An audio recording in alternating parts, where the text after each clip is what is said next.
Welcome to the JTrain podcast. This is JTrain Jared Freed coming live from the West Village of Manhattan. We're here every Monday with your emails, your stories, your questions. I say it every episode. Let me say it again. Thank you. Thank you for being a listener. It's like one of those weird weeks. This is coming out July 3rd. It's one of those weeks you're like, maybe you took the front half off or the back half off or you took the whole thing off. But if you're listening right now, I'm sure you're maybe on a road trip of some kind. This feels like the road trip type of week or weekend you're listening to on the way to the beach, on the way back to the beach, at the pool, at the lake, wherever you are. I just want to say thank you for being a listener and let someone else know, this could be a part of their car ride. Give it to them. Give them the gift of JTrain.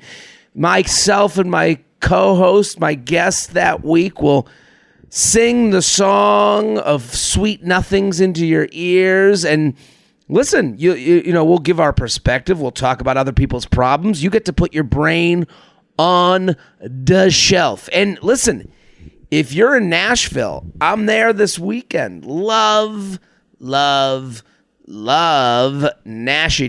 Love Nashville. Always a fun show. I got a whole new hour-ish than the last time I was there, which is kind of fun, to come in with the new material. Now I'm seeing kind of how these, the lifeblood of a stand-up set works. You do it in the town, then you come back a year or two later and you're like somewhere in between. So I'm like somewhere in between, but that makes it fun. So bring out the group chat. I'm ready to go. Assemble the group chat, get your group together, get your family. It's a lot of family jokes. So if you got your mama, your papa, your sister, your brother, that might be a good crew to do it with, but you'll have fun with whoever you bring. So jaredfreed.com for tickets. Also coming to Stamford, Connecticut, Raleigh, North Carolina, Lexington, Kentucky, Charlotte, North Carolina. That's all coming up. jaredfreed.com, jaredfreed.com. Very excited about today's guest. Returning to the show, an OKP, original key player. So funny. Has their own podcast called Lady Journey. They have a special that you can find on YouTube for free, people. And it is called Feelings of Emptiness. Hilarious comic. Katie Hannigan, thank you for coming on. Hello. Thank you for having me. I have been waiting patiently to speak during that intro. That's right. I wanted to chime in so many places. Chime in, chime away. Go through the notes. What are you thinking? I have heard, first of all, love Nashville. Right? Isn't it like, it gets a bad rep. And I think like it's in like that zone of like the horrific the horrific tale outweighs the actuality, which is yes. Bachelorette Central and penis straws everywhere, which is fun for whatever. If you're doing that trip, it's fun. I think people think if they're not doing that trip, why would I ever go there? It's a great town. It's a gorgeous town. I love going there as a New Yorker because they are calling it a city. And it does not feel like that at all. It feels very suburban kind of, but it's an oasis of cowboy boots kind of in the middle of nowhere. And I love to go have a big margarita. Love it. Love a big marg. Fireball. Big marg, big old shot of Fireball. There's good vibes. Throw up on your friends. Throw up on a friend. Oh, nothing better. I like that. Great. I'm like, it's not that bad, but you'll throw up on your friend, of course. Of course. Well, you want to. You're in Nashtown. You're in Nashville. So I'm super excited to have you here. I'm going. Oh, any other chime-ins? I'll take a chime-in. Well, I also was going to say, I told you when we were at a wedding together a few weeks ago, I told you I love your new family material. I saw you and the thing about your mom. Oh my God. It's really funny when people are able to talk about their moms in a way. It's vulnerable, right? And you don't want to hurt your mom's feelings, but it's like moms are wacky. Moms are wacky. And so I felt you really towed the line so well. Thank you. Well, she came to the cellar and watched. My parents came and watched the set, and it was funny because I think I know my parents. I know that they're gonna like love it and enjoy it, but the staff there was like, "Is that them?" Because I've been talking about them so much lately. And they're like, what are they going to react like? And my mom's like dying laughing. Because like, it's also, I'm not telling falsities. I'm telling the exact truth as it happened. So it's like, if she was like, no, I'd be like, you don't remember, we could talk about it. But it is, I appreciate that. That means a lot to hear. I want everyone to go watch Katie's special, Feelings of Emptiness. It's in this great big world of YouTube specials. People come on here to sell their wares, but I think people really enjoy your spot. I've already seen clips. They pop up on the feed. They're great. They're funny, relatable to, I think, a lot of especially your podcast too, where people are in their life alongside of you. You know, like I think there's a lot of topics like that.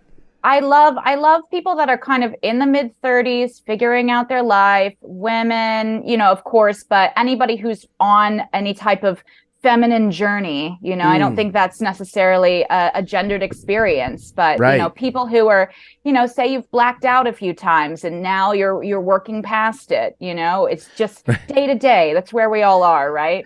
Right. You're in your post-blackout era. I think that's like the midway point of the Taylor Swift concert.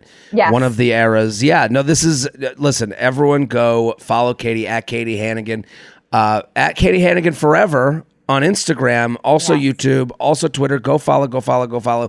So funny, hilarious. Been on the show before. And Lady Journey you do with Sarah Tolomash. Lady Journey is in that kind of vein? Is that that's kind of the deal? The way we like to kind of surmise it is we say, you know, we all go on these journeys in our lives, like, you know, say one week you're really into overnight oats, for example. You're like, oh my God, like I'm an overnight oats queen. This is my life. This is my path. This is who I am. Yeah. And you just kind of, you know, identify with it. And then, you know, a couple weeks later, you're like, I never liked overnight oats and I won't, and don't speak about it to me because, you know, now it's a trigger.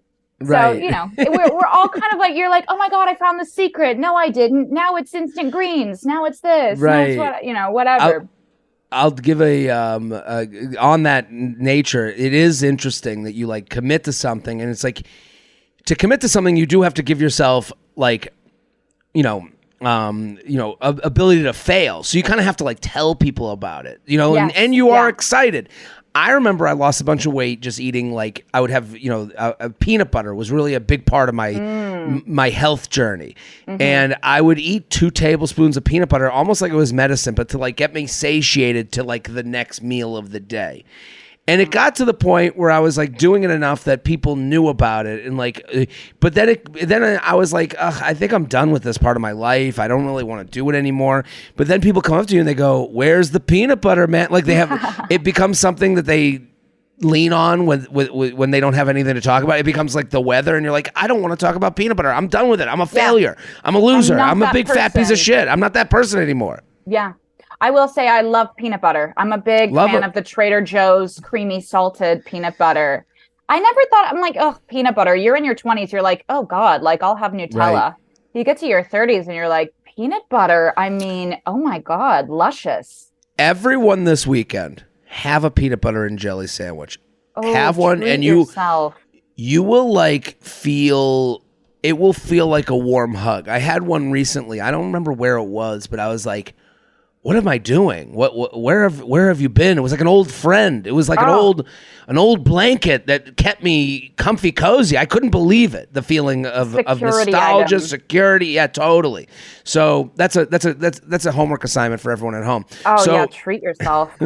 So every Tuesday is Lady Journey podcast with Katie Hannigan and Sarah Tolomash. Her special, it is out right now. It is called Feeling of Emptiness. It is on YouTube, youtube.com/Katie Hannigan Forever, at Katie Hannigan Forever. I'm giving a lot of plugs. We're in Plug City. We're going to get right to the show. I'm very excited about the show. You guys, are you ready, Katie, to answer some emails? I'm so ready. I'm ready. Let's get into these emails. My giant mug of Earl Grey to get me going. We are all on a lady journey now. Let's go. I will say there is a theme here that I'm going to lean on you for, because there's a lot of female emails that are coming in. Females. A lot of females writing in. And I like they seem like unrelatable issues to me. But I think they're relatable, but not to me. Like I don't know. I think there's a theme. We can go over it as we're going through the podcast. But before we get started, we are sponsored, people. Oh, we're sponsored by BetterHelp. What a great sponsor. Life is made up of a series of choices, whether they be large or small. It takes trust and confidence to choose your path. BetterHelp's online therapy helps you stay connected to what you want out of life, so you can make the best decisions. To get matched with a therapist, just fill out their online questionnaire. Therapy is totally online, so you can meet wherever and whenever it's convenient for you. I gotta say, I love what BetterHelp's doing, because convenience is really the name of the game here. Yeah. It is a marketplace of therapy that is just waiting for you. It's a great toe into the water if you've never done therapy before. If you're trying to get back into it, you're looking for that kind of safe way to like wade into the waters. I'm going to use the water metaphor a lot here because it does feel, therapy, sometimes you go, where do I even start? Well, BetterHelp is a great place to start. Get excited about the future. Talking with a licensed therapist can give you clarity about the past and hope for what's to come. Let therapy be your map with BetterHelp. Visit BetterHelp.com/JTrain today to get 10% off your first month. That's real money, people. 10% off your first month. That's BetterHelp. BetterHelp.com/JTrain. BetterHelp.com/JTrain. So we're here with Katie Hannigan. Let's get to the emails. You ready? I'm so ready. We love it. We love it. We love it. How to support my best friend's bad, good decision making. Ooh, juicy. Juicy. Dear Jared, feather. Longtime listener, first time emailer. Let's jump in. My best friend has made a lot of drastic life changes in a very short time, and I need your help deciding how supportive or concerned I should be. For background, my best friend, let's call her Ashley, has been dating this guy for 4 years. They recently signed a lease and were planning to move in together last weekend. Prior to signing the lease, my friend had made plans to go on a cycling trip in Santa Barbara with a few girlfriends from college. When she got back from the trip, she told me that she had called her boyfriend on the day she got home, notifying him that she planned to break their lease before they even moved in. At first, I thought she'd realized it wasn't a good fit. I know you've talked a lot on the show about nerves of moving in with someone. But it turns out what really happened is that she met a random guy on the trip, now is in a full exclusive relationship with him. She's met his family. They've traveled together again, etc. We live in New York City, and already she is talking about moving to St. Paul, Minnesota, where he lives, to be closer to him. I'm happy she seems happy. And she really does seem happy. But it is a lot all at once. As a friend, I want to encourage her, but at the same time, I'm worried. How do I express my worry for her abrupt change of circumstance and life plan without seeming like an unsupportive friend? Or am I even wrong to be worried? I appreciate any help you can provide. Sincerely, I can't afford consistent airfare to Minneapolis. Well, it is a hub city if you're a Delta person, so they're a little bit cheaper going that way. What do you think, Katie Hannigan? This is a very complex issue. And I guess before you get into it, because I guess the unrelatable part to me is like this feeling of like, I guess male friendships, good and bad. This is good and bad. Is like, I don't feel this responsibility that this person seems to feel in a female friendship. And I do think it goes both ways. Life is gravity. There's good and there's bad to everything. To me, I'm like, oh, thank God I don't have this. But do you understand where they're coming from? I do and I don't. I mean, let me say, first of all, when I was okay with everything until I heard St. Paul, Minnesota. And that's when it starts to get into emergency territory. Yeah, the winter's there. I mean, you got to buy different coats. Oh my God, people are wearing shorts in December there. It's a cold place and the people are cold. Right, and they very don't seem cold. to mind. Well, the people are cold. That's the biggest problem is like this person that you met randomly on a bike trip. You're going to Minnesota. You're not going to friendly, Phoenix, where everyone's moved from somewhere else, or like New Mexico. Right, I'd be fine with it. I'd say go. I'll see you at the spa. Right, the Adobe spa. But, right. This is a town, Minnesota. Top line, Minnesota. Moving there, it's a lot of like, who's new in town? It's very stay away. I'm here with my high school friends and we haven't left each other in eons, I performed there. I performed at Acme Comedy Club. It was 9 degrees and people were wearing flip-flops. And I said, I don't want any part of this town. I'm happy to visit. Don't want to live here. I had friends that moved there for a couple of years and I went and visited, and the Minnesota nice thing is a thing. It feels like you've traveled into a Nordic country where they have a list of who lives there. And then if you're not on that list, you're some sort of weirdo intruder almost. Yeah. But can I tell you what this reminds me of? This reminds me of like when you go wedding dress shopping with a girlfriend. There's a thing where you feel because you want to be a good friend, you need to give your honest opinion about every dress, Right. So sometimes your girlfriend comes out, she's got a dress on, you're like, oh my God, I hate it. I need to tell her what I think because I don't want her going out there with looking like a tablecloth, you know? Right. And however, you actually are only there in the capacity for support. You're not there actually as a critical figure. You're only there to support. So like when a friend gets in a relationship, unless you need to do some type of intervention because they're on drugs or there's abuse going on, in which case, like, absolutely step in. But if a friend is just like making a left turn in their life and just kind of like reinventing themselves, like, I don't think that you need to say anything. I don't think you need to do anything. I think you just support because that's what a friend really does. Right. And I guess from my experience in relationship with women, sometimes you do something and it's like, there is a little bit of, what did I do to make this person do this thing? Like it does, there's a little bit of like, you make their issue your personal thing and there's some judgment on that. You know, It's like, I think for this person, I agree with you totally. Like if someone came out with their wedding dress and they were like, what do you think? I think your first move would be like, how do you feel? You know, it's not hate it, you know, because they're never going to forget the hate 12 hours. It. Yeah. Right. And we're in the salon for 12 hours. We picked nothing. Right. Everyone's crying. Yeah. Right. Because I don't think this person, and again, you bring up great points as far as abusive, all these things. We don't know what, you know, let's take away the serious things that we know exist in the world. But I'm saying for this, where she's like, comes to you and says, hey, I broke off the lease and I'm moving to St. Paul because this guy's the guy that I've been looking for my whole life. And that might be true. But I would also say to them, are you feeling okay? You know, did you know, I think there's like I think to get into the details isn't really that important. Like, is everything cool? Before we get on to like how excited I am that you're excited, is everything cool? Everything cool? 100%. Like, you know, what happened? Can you give me the story of what happened with, you know, Brad and the lease? Can you give me the story of how you met this guy? Tell me. I have more questions. I think questions that are like, I'm ready to be jumping, you know, for joy for you, that you know, because all these decisions are hard. But I don't think, like, when she says something in her email that's very important to me, she says, I want to encourage her. I think you stay away from like encouragement as much as you go to like, you're not looking to push her into, get to Minneapolis, girly, come on, you're gonna love the cold. Right. It's more like, I'm here, but like, what's going on? Like, talk to me. Like, you know, like I think there's more questions than pushing. I totally agree. And you can be supportive with questions. Yeah, you don't necessarily need to go into like, yes, queen.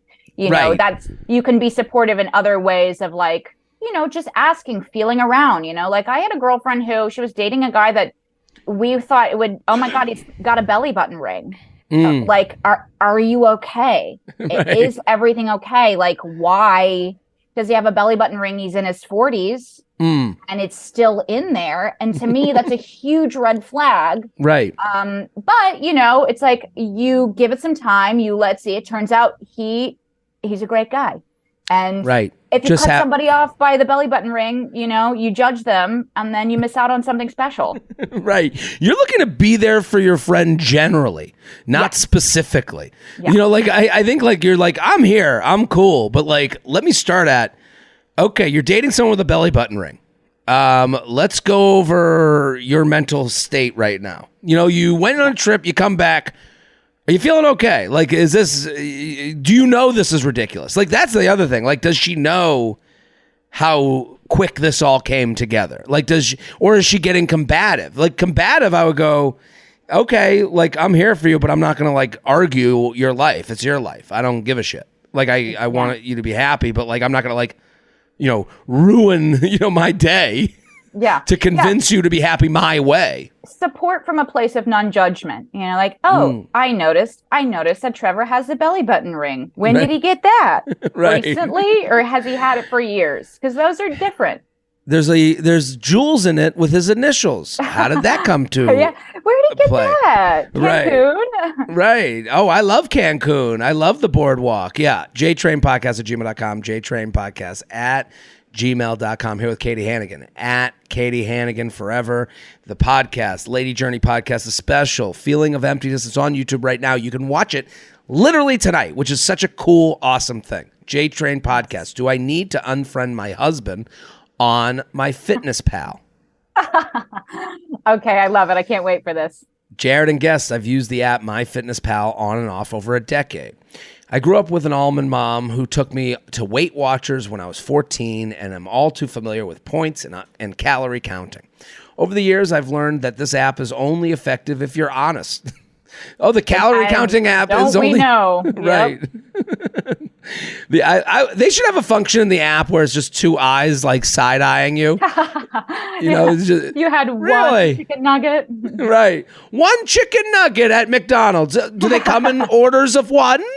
Okay. Yeah. Good for you. Sometimes it's hard. It's hard to count noodles. Right. Share the names of the people you shared your 6-piece McNugget with. Yeah. It's like... So I have learned that this app is only effective if you're honest and log everything you eat in a day. I have come a long way in entering every single thing I've eaten, even if it means if I overeat some days. This has given me a sense of freedom and has become my special private quote-unquote thing that is just for me to see and no one else. Your food diary is automatically set to private, but you can choose to share your diary with certain friends. Recently, my husband decided he wanted to start tracking his calories on the MyFitnessPal app to help him lose weight.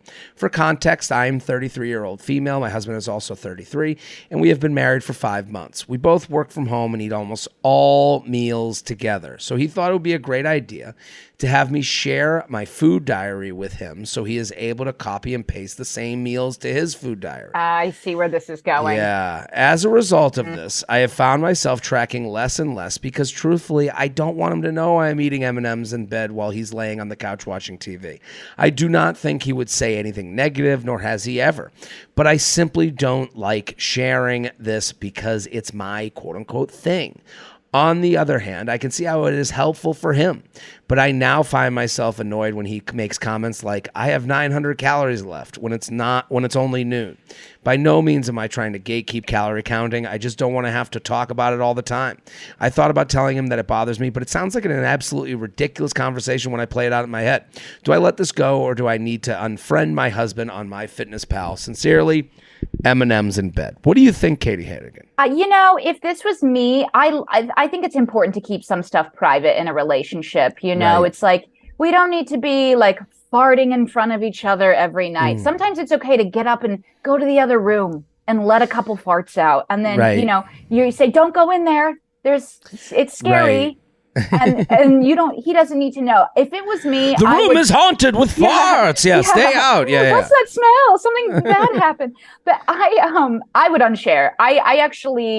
I use Healthy. That's the app I use. So I track more by points. MyFitnessPal is a little too tricky for me.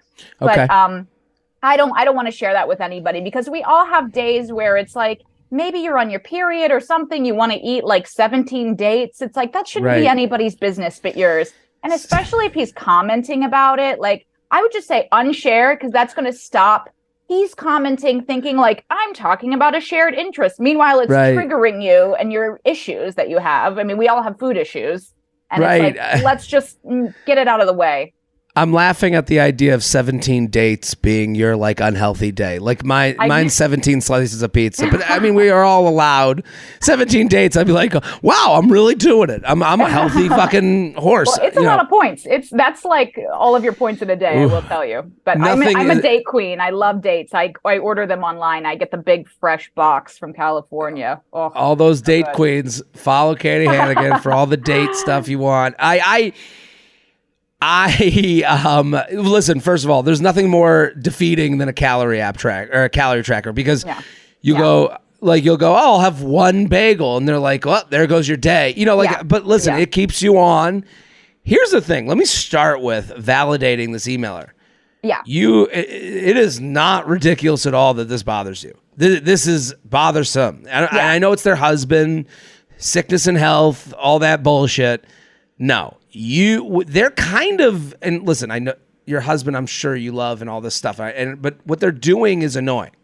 They saw that you're a professional in it. They're kind of using you to lead them along. Yes, you're eating all your meals together. Right. You've put the work into learning it, coming to terms with it. They're kind of a vacationer at your home. Yeah. And you don't know how long they're going to keep with it. He's also, using you to like get used to it. Like, oh, we do the meals together. I'm going to, it'll be easier. They're like copying your homework a little bit. Yeah. I'd say do something. One thing about healthy eating and healthy lifestyle in general, like I'm in a relationship where we both love healthy lifestyle, but I don't think it has to stop at like one thing. I think that there can be like a whole world of things for you to explore together as a couple. Like, hey, this week, why don't we try meal prepping? You meal prep a couple days and I'll meal prep a couple days. Like, hey, this week, why don't we try like going for a walk around? There's so many other things that you can get into together as a couple. And then just take the calorie tracker out of the equation.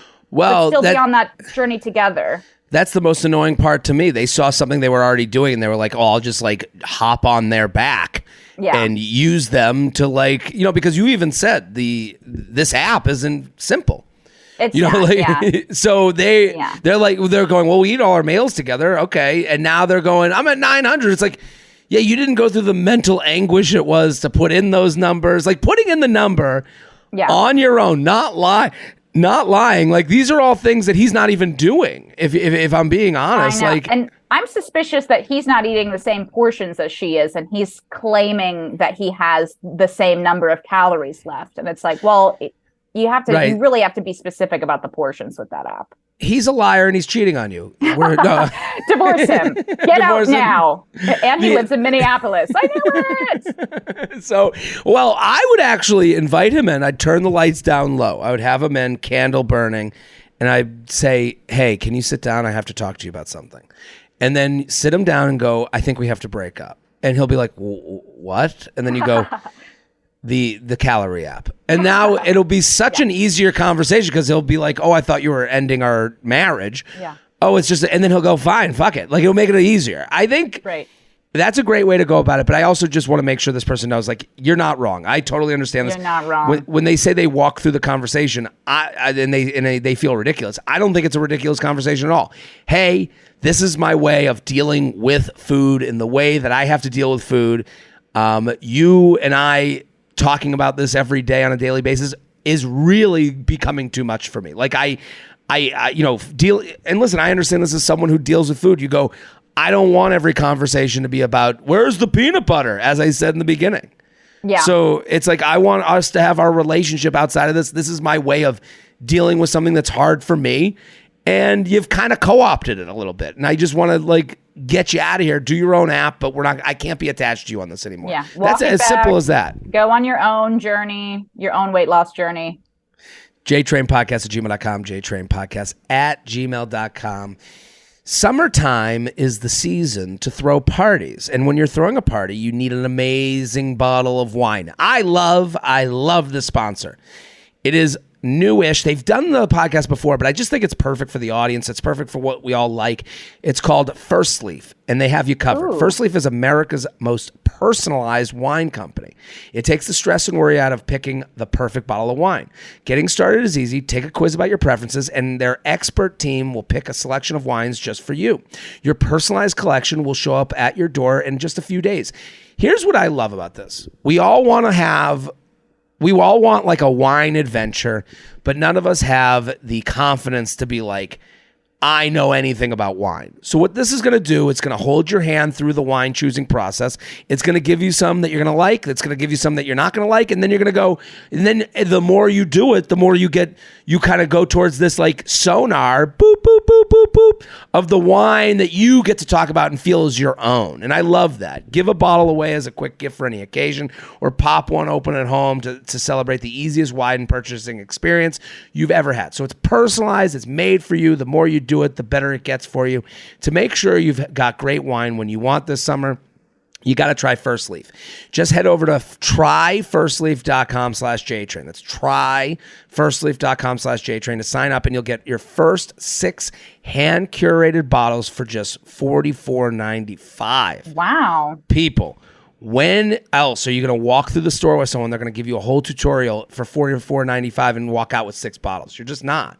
Go to tryfirstleaf.com/JTrain. That's tryfirstleaf.com/JTrain to get your first 6 bottles for under $8 a bottle. Tryfirstleaf.com/JTrain.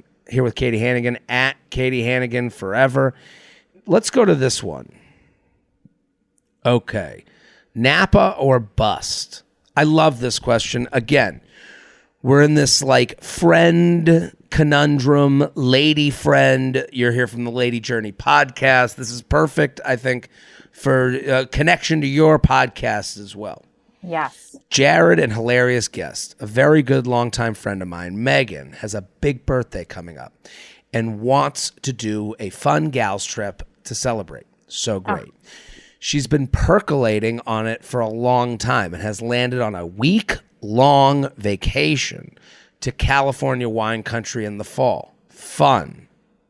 Week-long? That's a long time. I was going to say, like, a long weekend that's when there could be fights. I'm concerned. If there's wine involved, you want to keep it to 4 days max. Right. I mean, you've been to Napa? Have you been to Sonoma? I've never been there. I want to go. I've been to Martha's Vineyard, though, which I loved. Right. Totally. Martha's Vineyard. Same thing, different side of the country. Yeah, about the same thing. I would say it's no more than a weekend trip. I don't think there's more to do. Because you're just there doing wine stuff. If you're there for 7 days, like maybe you could do 1 day spa, but it's like there's not, what else are you doing? At a maximum, a wine Napa Sonoma thing is spa, wine day, and then like chill day. And the wine day has new age wine spot. It has the old one. It has the medium one. You do a 3 Bears situation. You're hitting on the driver. It's great. Totally. But there's not much more than that. I've been. So, okay. Some background. Megan is single, never married, no kids, very career focused. She's kept tabs on how much she has spent on whom and for what occasions since any of us started getting married and having kids. Very interesting. Bridesmaid dresses, bachelorette parties, baby shower gifts, housewarming, etc. All tabulated in her head, if not in a Google Doc over the years. Oof. She's made it clear that she thinks that since she has spent all her money on friends, she now deserves repayment by way of us going on this trip for her birthday. I am a single working mom doing well, but my situation is different from the other women in the group. Apart from Megan and me, every other girl in the group is married and has a spouse partner who will help financially support this adventure or will provide childcare for their kids while they're away. I am super lucky and have local family who help out with babysitting, but a one-off evening is different from a week-long trip when it comes to taking care of kids. Taking care of a kid. I also work in an industry that's been affected by recent economic shifts and got a pay cut in the fall, which Megan knows. I'm still making decent money, but readjusting to a lower budget has been tough. I recently told Megan that I likely couldn't go on her trip for all these reasons and was very upfront that I don't have the financial capability this year. I let her know that I would love to do a local birthday party dinner or some such celebration, or some such to celebrate with her. But between my son and my budget, I just can't swing a week in Napa. I don't think many people can swing a week in Napa, to be honest. Yeah, it's a long flight, especially if you're East Coast. It's like, first of all, you might as well be going to another country. That's how far it is. Right. Megan was visibly disappointed, but she seemed to take it okay, and I left it at that. A week or so later, I come to find out that she's been talking to some of the other girls about how she's never asked for anything from me, and I'm not even trying to go on her trip. She's been talking about it forever, and if I really were her friend, I could have been making an effort to save for it. Oy. My other friends claim to be sympathetic to my situation, but also have basically said that they do feel like we owe her. Oy, I am not the type of person who has kept tabs on any gifts I've given to anyone ever. I feel blindsided by the idea that the worthiness of a friendship is based on literal spending. I'm also already having FOMO for missing out on what is sure to be an amazing trip, and don't need this drama on top of it. You're adding insult to injury, people. Do I owe it to my friend to make this work? Am I being awful for not accounting for all that Megan has given me? And my son, who is also part of the money tally. Over the years, I owe you, but do I? I love the sign off. What do you think? I think when you give a gift, it's not a gift unless there is no expectation of Right. of you giving me the exact same amount. It's like tallying and saying like you owe me because I flew to your wedding, and that's just totally moot. I don't think that Right. that should come into the argument. And unfortunately, I think that Megan's being a little selfish here. We all want to have a big thing for our 30th, our 40th birthday, and we, if it's not ever going to be the way that you envision in your mind. So you have to kind of, I think, make allowances for your friends that, this girl isn't able to go. What do you think? I mean, I guess a big part of this issue, and something that she wrote in the email towards the end, is that that the friends, my other friends claim to be sympathetic to my situation, but also have basically said that they do feel like they owe her. Is there this like feeling that the ones that get married owe the ones that are? I've said as a joke, but not really a joke. All true jokes are drenched in truth, but I was like, there's no one that has a bigger birthday party than a single 30-year-old woman. Like, it's like there is this like, I've been getting you guys, I've bought the dresses, and this is also like kind of what female friendship seems to put each other through. The groomsmen never show up 10 minutes before the wedding, put on a tux, call each other names, and then go out there. That's all you do on a wedding weekend. When you see these bridesmaids on a wedding weekend, they look like they've the crack of dawn doing the flower arrangements.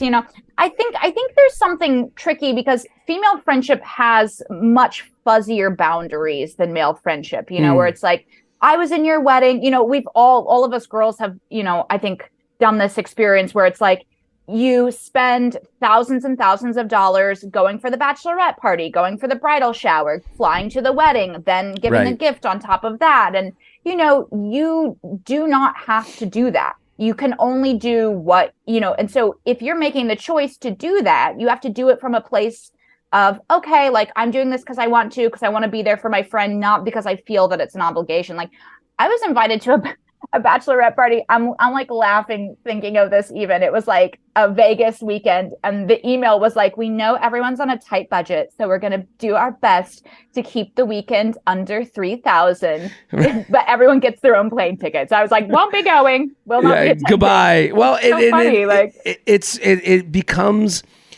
is interesting from my end because it's like, those are the reasons some of these female friendships are so good. You've gone to war with each other. That's why they are so strong. We went to the $3,000 weekend even when we had $3,200 in the bank, and I trusted that you'd be on my bachelorette party weekend. But I agree with you. When you give a gift with this tally in mind, and then you let people know, it can go unsaid. Listen, it's okay to miss out on some events, but you also might miss out on the strengthening of the friendship, and sometimes that has a cost associated with time and money and all those things. Like, listen, I have friends in my life that, I'm sure I'd be closer with if I didn't do comedy and did, certain other schedule to the day. Like, you give and you get. Like, this friend, isn't really allowing for certain friendships to naturally get weaker and stronger. She's almost doing this. I think this person with the birthday party that's making it a week and making it so kind of like, so many barriers to entry. Like, it's a week long, it's in Napa, it's going to cost a lot of money, but I've done this for you. The fact that it's a week, that for me, I'm just like, I'm over it. Right. And I understand where that girl is coming from, because it's like, if you're saying, you guys have all gotten married, I've made every attempt to be at your wedding. I'm 40. I'm not going to have a wedding. So this is what I want for myself for the wedding. Like, I would be like, okay, I get it. If you're not going to have a wedding, you're never going to get married. Like, this is your wedding. But even in that case, a week is still way too long. You don't go to a wedding for a week. You just don't. Even if someone came to me and was like, I've spent all this money, not even the exact number, but if they were like, I've spent all this money on your shit, now it's my turn. I would still not like this person's attitude. I wouldn't feel good about it. No. I wouldn't feel like I'm in a real friendship with them. Like, I listen, it's like when we go do shows and we go to a town that maybe you have friends in the town. Like, I'm going to Stamford. I got a lot of friends that live in the area. I said to them, I sent a text, hey, I'm in Stanford this date. Would love to have you guys, wives, friends, whatever. I got your tickets if you want to come, but if you can't make it, no offense taken. And I'm letting them know. I know that some of them are they're all gonna say they want to go, whether they do or they don't. But I'm basically like getting in front of it of like, I understand that you have kids and a life, and I'll be okay. I didn't do comedy in need of my friends to be there at every show. Like, that's not, right. If that's the case, then I failed at doing this thing. And I think this person isn't really seeing that, like, hey, if your friends don't want to go on your trip with you, that means that the friendship might be different. It also might mean that their life is in the way and life has moved on and things are different now than they used to be. Like, I don't think this person writing in, when they got married and had a kid, like, I'm assuming they got married. They say they're a single mom. Okay. I don't want to know. I guess my assumption might be, I don't mean to, my assumption is that this person may have gotten married. I'll live in my assumption, which might not be the case, and I understand that. But I would say this person got married, then had a kid. I don't think, 10 years down the line, they wanted to not be there for their friend because they're now a single mother and getting a week off, you did things and I don't think when they came to their wedding, they're like, you might not want to be a part of the bridesmaid group because I might not be able to pay you back. That's not, that wasn't the premise of their wedding. Yeah, absolutely. I'm going to a destination wedding this summer that's in Costa Rica, and like, I'm officiating the wedding. It's very expensive. It's all been paid for.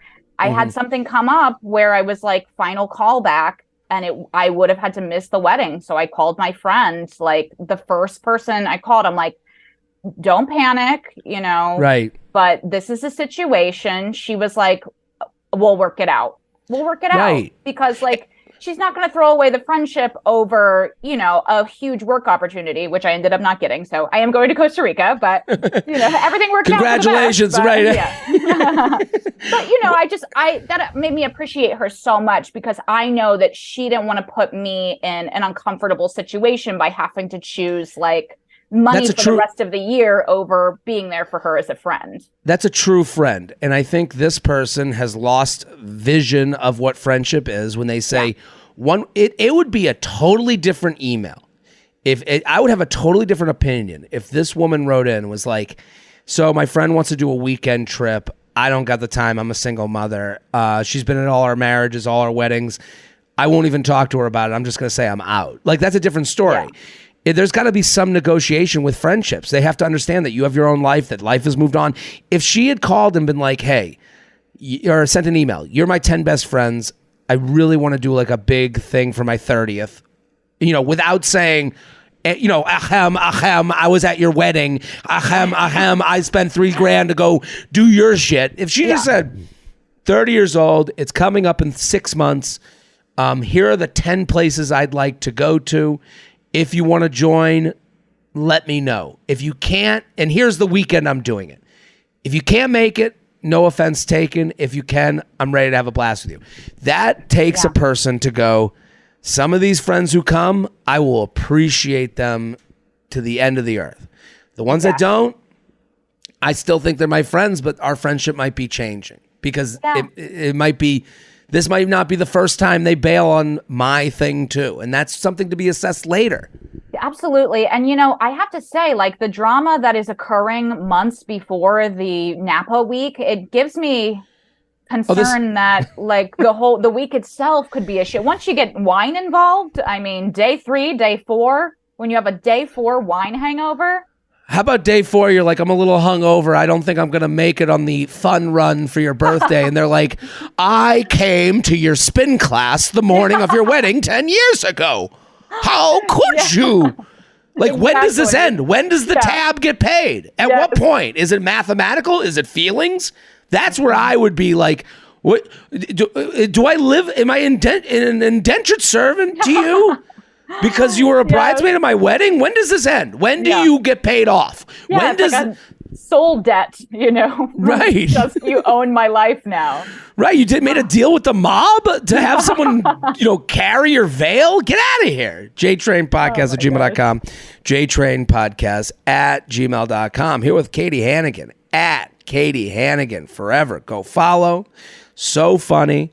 Instagram, the links are there. We'll have the link to Katie's special in the description of this episode. Should I grow some balls and ask him to hang out? Ooh. Jared and guest. Love the pod. Feather. Here's where I need advice. A couple weeks ago, an acquaintance of mine slid into my DMs and asked me out. We are both creatives in New York, so we run into each other now and then, and we also have several mutual friends. I've always thought he was handsome and fun to be around, so I said yes. We went on the date and really enjoyed ourselves. At the end of the night, he came back to my place and started to hook up. All was going well. However, after some foreplay, he was having a little trouble getting it up. We went back to doing other stuff and then took a break to chill before trying again. No luck. Neither of us drank, so we were both sober, and he said he had kind of psyched himself out beforehand. He was clearly embarrassed. I told him it was no big deal, and I'm sure it happens to guys all the time, especially the first time you hook up with someone new. He said he was really attracted to me and thought we got along well, and I agreed and said we should try again, which he said he was down for. It's been about 2 weeks. He's still replying to my Instagram stories, and we are chatting a little bit. We've gotten flirty, but he hasn't asked me out again. I've come from situations where I was the one initiating everything, so I'm trying not to chase people as much and feel more secure in how I relate to guys, even if it's less often. So ideally, I'd want him to initiate the next hookup. However, I know that given the situation, he's probably embarrassed as hell. He might think that I was sexually disappointed and doesn't want to put himself in that situation. So logically, I should ask. I should ask. Okay. But I'd like your take on it. If a man likes a woman, would he continue to initiate plans despite an embarrassing sexual performance? So therefore, he's just not that into it, and I should let it go? Or could his ego get in the way, and therefore I should ask? Any insight would be great. Appreciate you and everything you do. Katie Hannigan, what do you think about this situation? I think if you are in a space where you're trying not to be the first person to initiate it, and you're like making room in your life for somebody to approach you, then I wouldn't. Because, you could initiate and say like, okay, like let's hang out again. You don't know like what somebody's scenario is like with their, if he's having a hard time getting up, maybe it was just that one time, or maybe that's something that he struggles with consistently. You don't know what it is, but if he's not reaching out to you, then I would kind of just be like, you know what? There's a million fish in the sea. It's right. Summertime. And if I had already made that kind of commitment in my mind to be like, I'm not chasing. I'm going to see who comes to me. Then I would just be like, I'm going to stick with it. It's interesting. I'll start with her question of could his embarrassment of the not getting it up be the reason he's not making the plan? I don't think that's the case at all. I think considering you were both sober, and from the sound of your email, it sounded like you had this really nice conversation about it, where he was like, listen, I psyched myself up. You were cool with it. You were like, I'm down to hang again. He says he's down. I don't think he's sitting there being like, but I can't go with this penis that doesn't work. I don't think he's I think he's more knowing that a second hangout isn't by accident. And you have mutual friends, you work in a similar creative industry, as you said. I think he's weighing that. And I think right now, the responding to your Instagram stories and having a little bit of flirty text, there's no responsibility to that. It's just two people who are attracted to each other. And I think the second hangout, especially the fact that you two are sober, so there's very difficult to have sober run-ins. Alcohol kind of greases the wheels on, oh, you're here?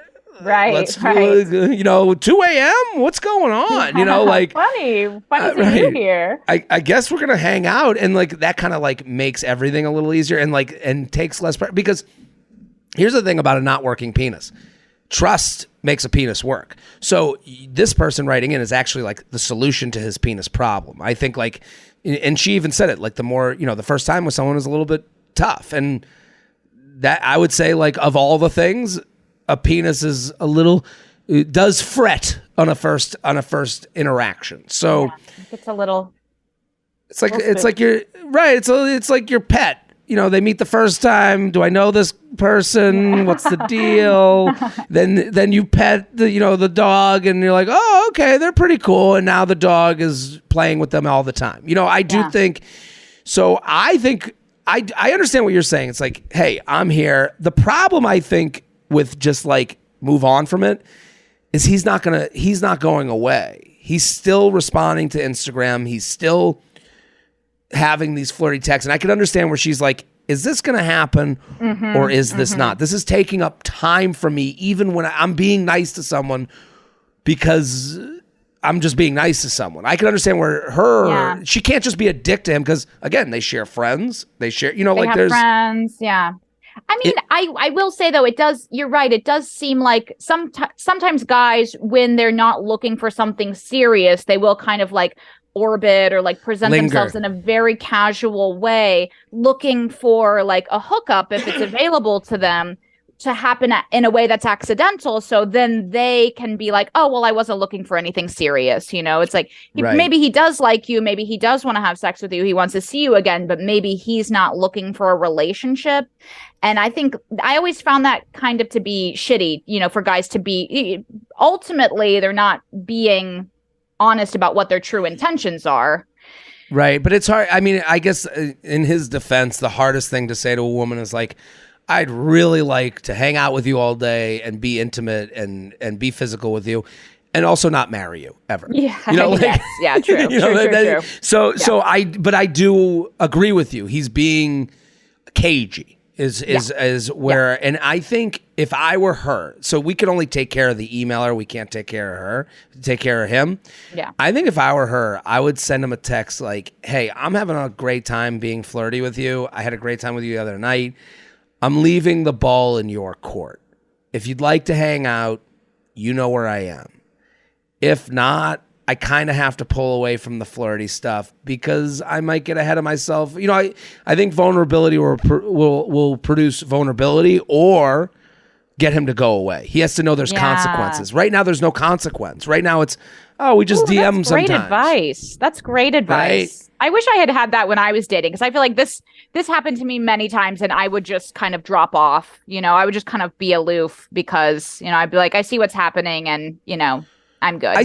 I see exactly what's happening. The problem is it's just going to take up a lot of her time, and she's writing in here to like save her time. Yeah. And I would take it away from DMs. I would mute him from your story. If like, that's like a way. It's like block him from your story, or if that feels too much, I think just sending them the text. Get away from Instagram DMs.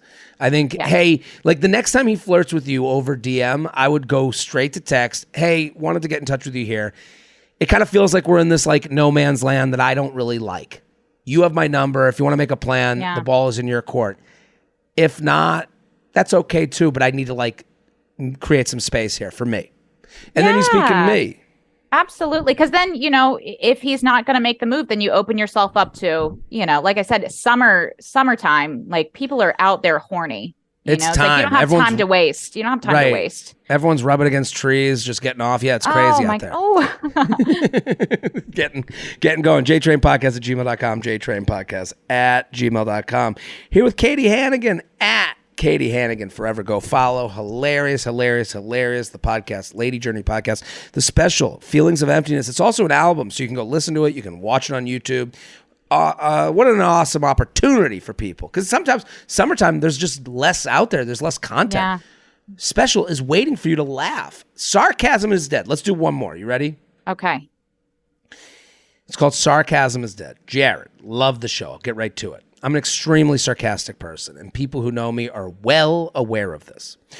Recently, I was at my niece's bridal shower. The theme was She's Been Scooped Up, and the invitation and decorations were ice cream cones. However, the dessert served at this party was sugar cookies, shaped like ice cream cones and cupcakes. That's strange to have a dessert shaped like another dessert. I find it bizarre. Bizarre. At one point, I went over to my niece, who was sitting at the bridal party table with one of her friends. I jokingly asked my niece where the ice cream was at this ice cream-themed shindig.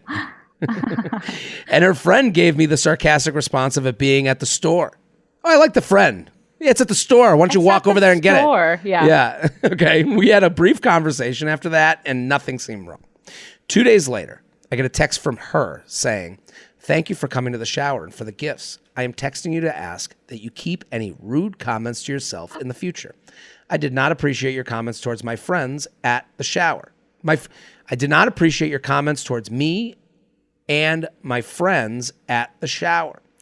I would expect you to keep your rude opinions and thoughts to yourself at the wedding. Should you have anything negative to say, as disrespect will not be tolerated. Thank you." Wow. Disrespect will not be tolerated is an insane. That's the theme of the wedding. Oh my gosh. This has been a Lady Journey theme podcast because this is one of those, like, I get it. I would love hearing the story because it's so juicy and hilarious to me. Disrespect will not be tolerated is like a text that if I got it, like, I don't think I'd be able to reattach my jaw to my head. Flabbergasting to send that to a well-intentioned relative who is making a slight joke about the desserts at your bridal shower. This is when I do feel like this is what I was saying this a little bit earlier about the friend who was saying, like, she's given everything for everybody's wedding. It's like there is a type of female dynamic that is tolerated in a wedding scenario that's taken completely out of context. It is ludicrous. Like, a lot of times in a wedding scenario, it's like the bride gets what she wants. It's the bride's day.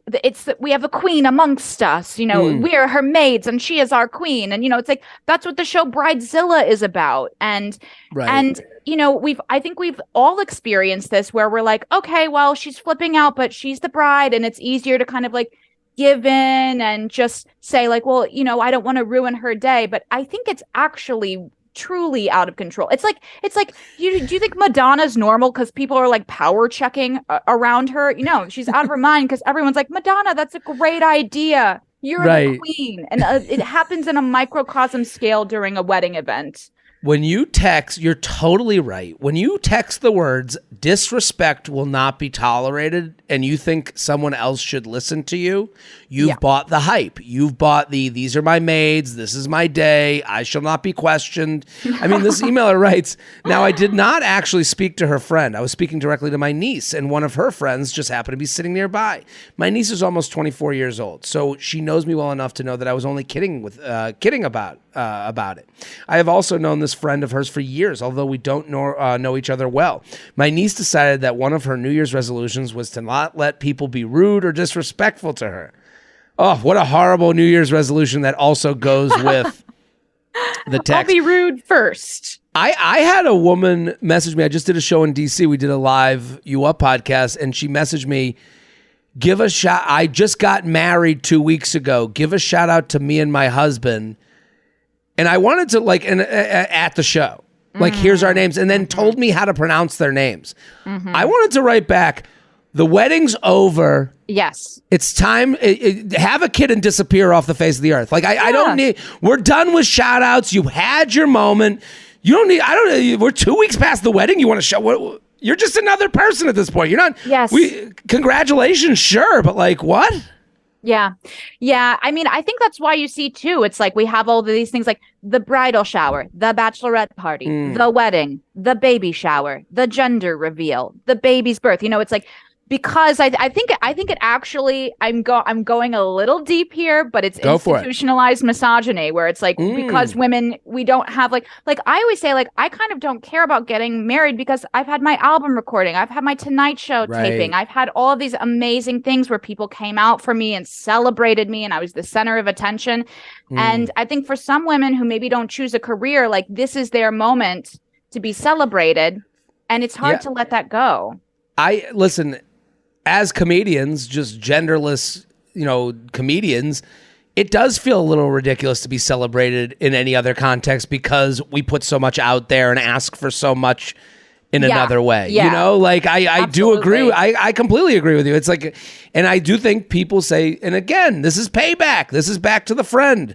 I've done this for you. It is my time, Yeah. bitches. It's time to celebrate me. This person wrote, I personally do think that I was rude to make a joke about there not being ice cream at an ice cream party. No, you're not rude. It was a stupid joke. It was a great joke. It was a great joke. And the person says it's at the store. That's a pretty good comeback. I think texting me 2 days later to tell me off in a polite way was rude. And I wasn't the only person questioning this food choice. I was just the one to say something to her about it. Every person I've talked to about this agrees that it was an odd choice given the theme of the party. I've thought about skipping the wedding entirely at this point, and I don't want to see or speak to her. However, that's not really an option, as our side of the family consists of about 10 people, and the rest of my family would throw a fit as if I said I wasn't going.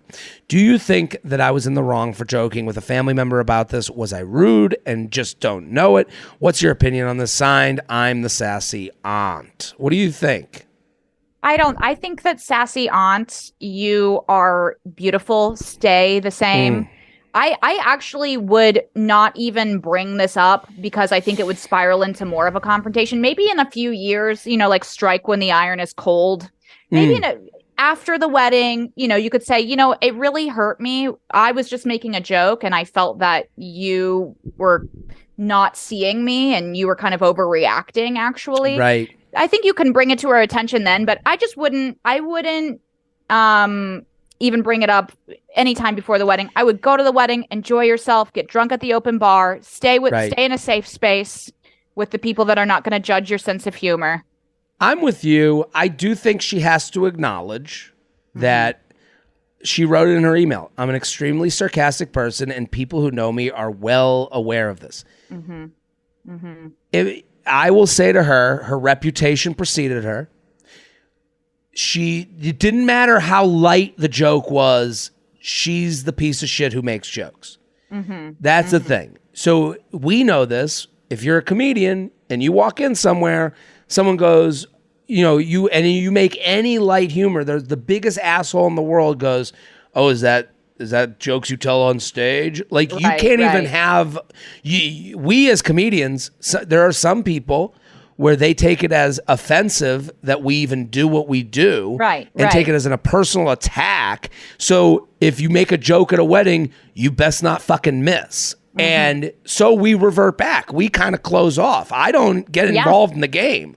I'm not there to make fucking jokes because I don't want to fucking be that person. I don't want to be called out. I don't even want to try. If I'm going to make an attempt, I'm going to fucking either kill it or not. Or I'm not going to do it at all. So I think for her, when she's she has to know this is your reputation.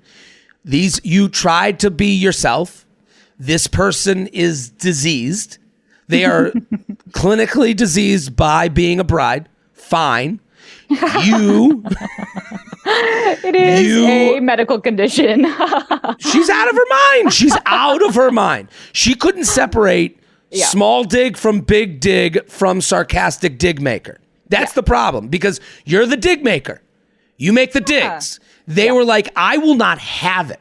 If fucking Evelyn walks in with her piece of shit, sarcastic shit, I'm coming after her. So that's the problem, is they are not even seeing you in levels of your digs, because maybe you have fucked up in the past, which I'm sure you have. If you're the sarcastic one, you have fucked up. They are in a no dig policy for this wedding. They can't handle having a wedding. They can't handle any feedback. They can't handle any form of no ice cream at the ice cream party. They took it personally. They are diseased, and you have to find your people that can handle this. You are now sequestered to talking behind their backs.